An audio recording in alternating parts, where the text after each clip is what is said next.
আত্মহত্যা নয়, খুন করা হয়েছে অভিযোগ করে দোষীর যথোপযুক্ত শাস্তি চেয়ে বর্ধমান থানায় বিক্ষোভে স্থানীয় মানুষেরা।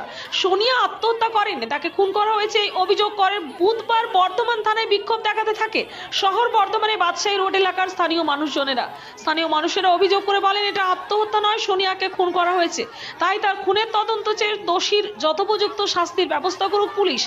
যে ছেলেটির সাথে সোনিয়া মেলামেশা করত এই কাজটি সেই করেছে বলে সন্দেহ করা হচ্ছে।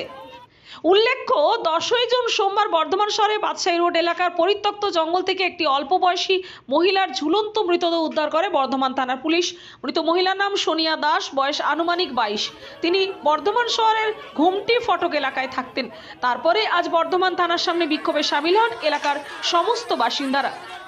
কি হয়েছে আজকে, কিসের জন্য থানা? আমাদের প্রবলেম এইটাই আছে, এর মধ্যে 4-5 জনা যুক্ত ছিল, তার মধ্যে অমিত যে বলে মেন লোকটা আছে ওই একমাত্র শাস্তি পেয়েছে। আর আমরা চাই কি যে 4-5 জনা আছে ওরা সবাই শাস্তি পেতে চায়। কি করেছিল, কি রেপ করেছে প্লাস মার্ডার করেছে, পা ভেঙে দিয়েছে, হাত ভেঙে দিয়েছে, তারপরে গাছে ঝুলি দেওয়ার পর বলছে মেয়েটা নিজে সুসাইড করে নিয়েছে।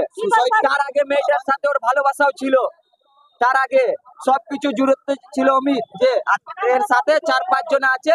আমরা চাই এটাই বিচার চাই, ও 4-5 জনও জেল যাক। আজকে কি থানা ঘেরাও করেছিলেন?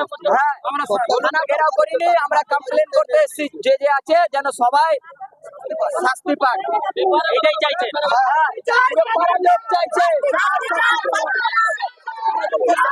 চাইছেন ও ছেলেরা যেন জেলে পড়ে যায়, শাস্তি চাই একদম। যত ছেলে আছে সবাই